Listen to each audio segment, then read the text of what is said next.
It's been an enriching 6 days in Abuja here for the annual commencement retreat for Coldhubs management staff.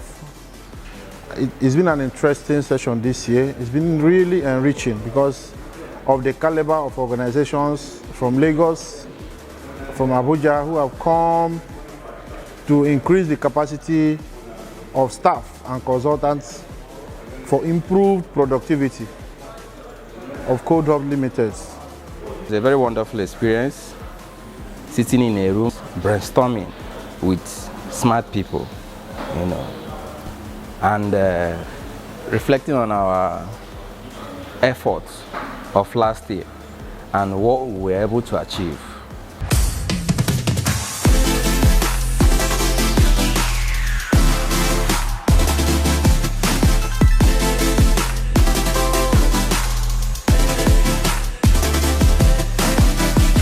For capital procurement here, we have competitive purchasing, I have direct purchasing, and for competitive, we said it's more than 500 and you have to be subjected to competitive. What it means, we said here that we need to have a database of our suppliers. Do we have?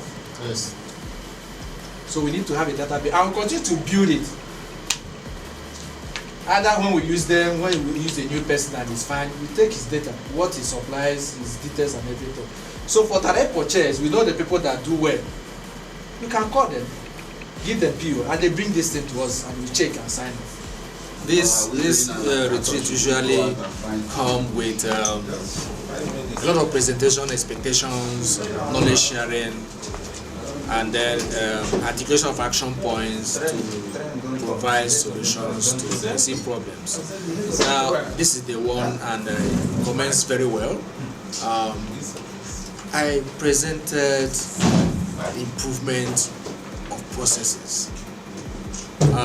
The presentation got across several processes that need to, or that have already been documented, that needed to be implemented, and also to drive down, a culture of doing the right thing, a culture of doing a consistent thing, a culture of doing a uniform thing, and a culture of also implementing an initiative. It's been fantastic all the way.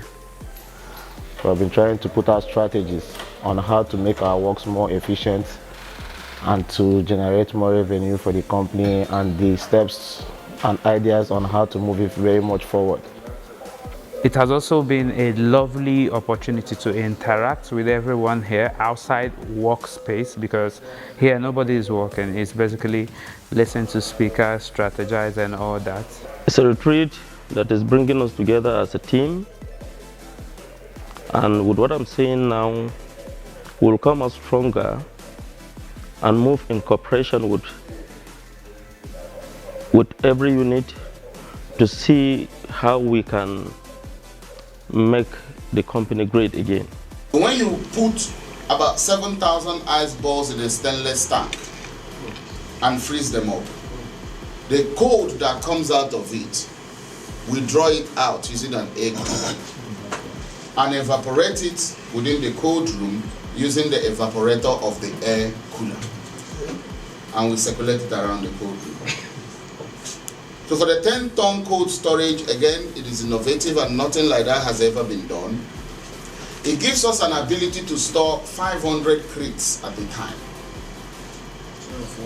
So you can bring in 500 of those crates and store it inside the cold room. It's been an eventful and incredible, thought-provoking and mind-blowing 2022 commencement retreat for the entire Coldhubs staff, both from the south and from the north. Since the 17th of January and up to today, we've had interactive conversations around how we will improve our business model, our utilization rate, onboard new customers. We've developed new marketing tools. We've actually mapped new areas of expansion. We've had several discussions on how to integrate logistics and packaging as part of our offering. What we've learned in this retreat is a new concept entirely. It came with a lot of features, a lot of development, a lot of ideas, a lot of challenges put together. It has been really interesting. A lot of issues have been settled right from Monday when we started to date. We have been able to iron out some important issues that if we are to put them in place, Coldhubs will be taken to a greater height, and also Coldhubs will be one of the recognized companies around the world that are into food preservation. Visiting aggregation centers, talking to smallholder farmers, talking to wholesalers and retailers, seeing if they have fish landing sites, looking at their meat abattoirs, different places. You spend time traveling from one place to another, identifying or looking at these opportunities. So the idea again is that at the end of this, there will be a detailed report. And here is the format. Priority, but another person is not his priority. There are some of us, our priority is to wake up as early as 5. Some persons, not their priority. They wake up 8 and they don't care about what's happening that next morning until the thing starts. Some people's priority, so is that mental thing that you try to understand the men of the people. So, but everything is about teaming. This whole thing I said is how teams work and for these things to work. And for us to know when we go out there. You see that one person problem, every other person is what has an effect on every other unit. So if we are able to, as a team, say, right, we understand that my work connects to your success of your own work. Your own work connects to another person's success of that work. Meaning that I cannot be successful without what? Ensuring that you also become what? Successful. You understand? So if, and they just say that they are only as strong as the weakest person in the team, right? So everybody needs to understand that what's the weight that I'm actually pulling in doing the work that we're doing. So we're seeing a lot of goal, but you're all working what? You're working together. So another word is what? Please note it down. Use another word. Shared and common interest, right? Or yes, common goal. And working. So together is another word, right? They're all working together. Okay. Then so what collective definition is to be in a team is where one or two persons coming together to bring out ideas, knowledge, etc. to achieve overall organizational objective. Please give them a round of applause. You know, even me. The facilitator who came from Lagos, Mr. Abraham, he was wonderful. He critically evaluated the areas of teamwork, and his analysis was great and very, very powerful. A lot of us embraced it. It was very, very great, and it was welcomed. For me, being in this room was quite amazing, and today, as part of our post-investment support for Coldhubs through the IoT Africa Challenge, Coldhubs won the edition that was held last year. So coming together to do this with Coldhubs and to walk the team through building their team strength. So one of the things that we did today was just talk about how to work as a team, because we believe that whatever Coldhubs will be doing is going to be achieved by every single person that was in this room today.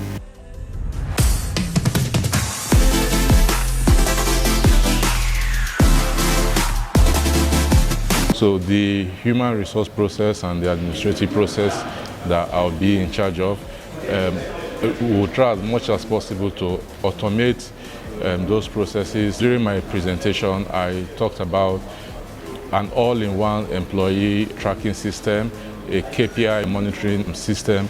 These are things we want to have on ground so that we make the entire process seamless. We analyze the data and present it in a form, in a dashboard, that you can easily see real-time information of the information that is being sent from the remote location where the infrastructure or investment that you have set up. You can see a live stream of the telemetry that is being captured over there and be able to deduce what is happening at that site.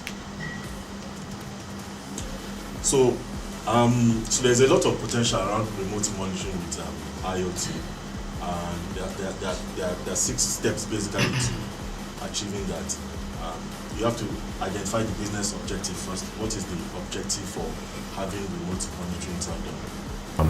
I came to talk about, remote monitoring of their facility, using IoT devices.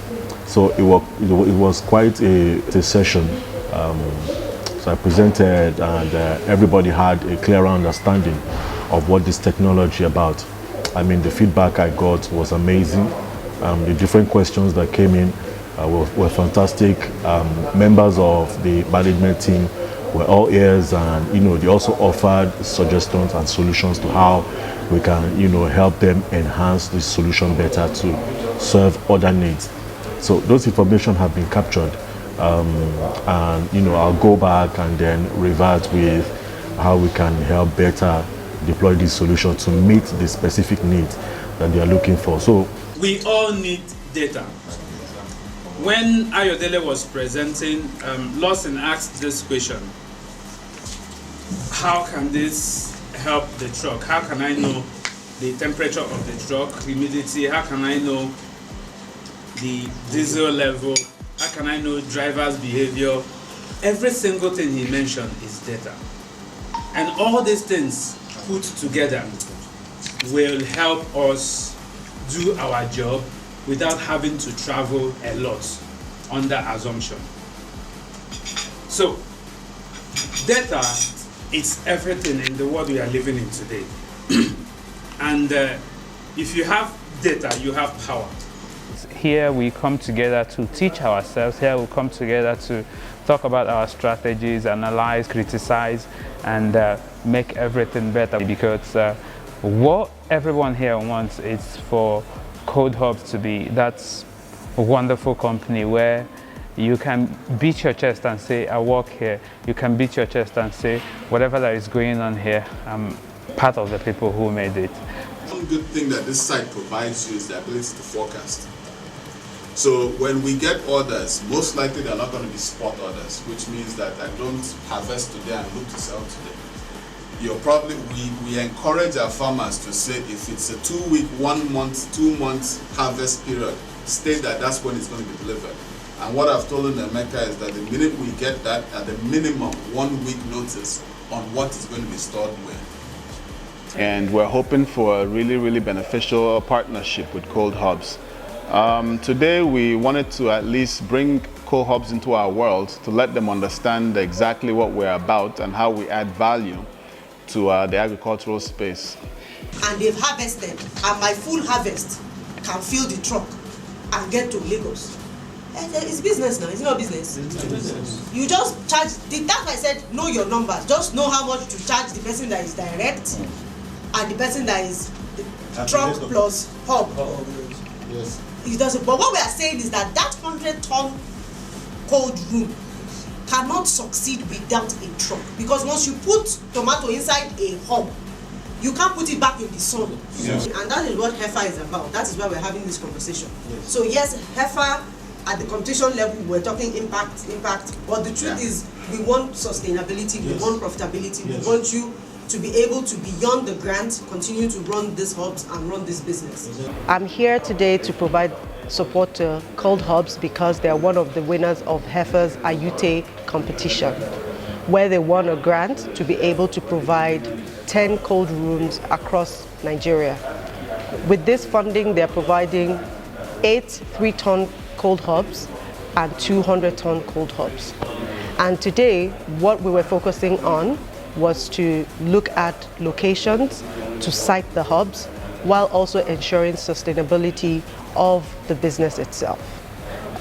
Anybody who will be a witness with what has happened so far for the days we have been in this retreat, a lot has been achieved, a lot has been said, and a lot has been learned. And after leaving this retreat, nobody who is a staff of this Coldhub who have been in this retreat will not see change in his life.